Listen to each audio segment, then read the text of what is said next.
Namimiss na raw nila kasing mag-ulam ng baboy, kaya nga eto nga at pinagluto ko na.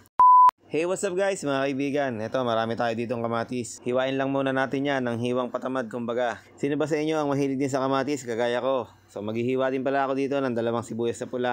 Medyo masarap pala yung recipe natin ngayon, kaya naman panoorin mo hanggang dulo. Naghiwa na rin ako ng mga ilang butil ng bawang, gagamitin natin yan sa ating panggisa. At meron din tayo dito ng 1 pirasong wombok, napa-cabbage o pechay bagyo. Marami nga kasing tawag dito, depende na lang sa lugar. Kaya kung meron pang ibang tawag bukod sa nasabi ko, paki-comment naman dyan sa baba. So nakapaghiwa na ako ng lahat, kaya nga diretso na tayong paggigisa. Maraming salamat pala dun sa mga nagsishare ng ating mga video sa araw-araw. Hindi ko na pala kayo maisa-isa pero sinisilip ko din yung mga wall nyo at nasishare nyo talaga yung ating mga video, kaya nga ako'y lubos na nagpapasalamat sa inyong mga pagsuporta sa akin. Sa 1.1 million followers natin, talaga namang napakasaya. At kung loloobin nga ng Panginoon sa mga susunod na araw pa, mas madadagdagan pa. Kapag nagbago na nga yung kulay ng sibuyas, pwede na nating ilagay yung bawang. Haluin mo yung bawang ng mga ilang segundo lang. Basta wag tatagal ng mga 1 minuto, okay na yan. Shoutout pala kay Ramil Dioso at saka kay Nigel Acuña. Maraming salamat sa inyong suporta. Okay, balik na tayo sa ating pagluluto at sa ating kwentuhan. So ito nga at medyo nilalanta-lanta natin yung ating mga sibuyas at saka yung kamatis. Kailangan kasi ay mapalabas natin yung katas na kagaya niyan. Yung tipong humihiwalay na yung balat ng kamatis doon sa kanyang laman. Tapos ilalagay na nga natin itong mga karne ng baboy. Kasim nga pala yung ginamit ko dito sa parte ng baboy. Well, kahit anong part naman pwede rito sa kinamatisan. Pwede naman kayong gumamit ng liempo, pork chop o kaya ng buto-buto. Wala naman problema. Kailangan nating medyo sangkutsahin ito para lumasa yung kanyang mga kamatis at saka yung iba pang mga sangkap na ilalagay natin.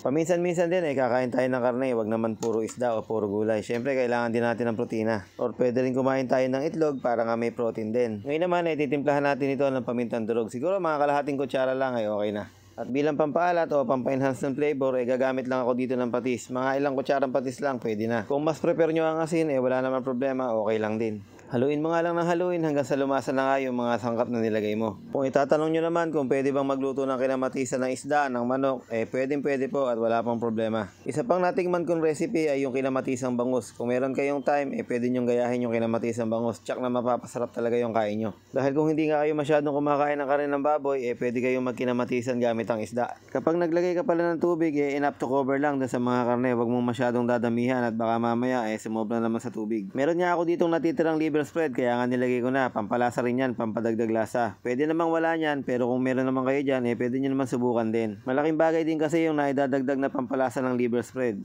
Kung meron lang naman kayong natitira, pwede nyo lagyan, pero kung wala, wag na. Tinakpan ko at pinakulo ko nga lang yan ng mga 20 minutes, tapos nung mag-reduce na nga yung tubig, medyo malambot na nga yung ating karne. So pwede na to, nakikita ko naman na malambot na nga, kaya nga this time, pwede na nating lahukan pa ng ibang mga sangkap. Lagyan muna natin ng siling haba, tapos lalagyan na natin yung ating napa-cabbage. Madali lang itong maluto, pag nainitan luto na, madali lang siyang malanta. Tapos tinimplahan ko nga lang ng konting pampalasa pa. Pwede na kayong mag-add ng kung ano-ano pang gusto nyo, pwede mag-add ng sesame oil dito. Pero kung wala naman okay lang, basta ang mahalaga napasarap natin yung ating niluto.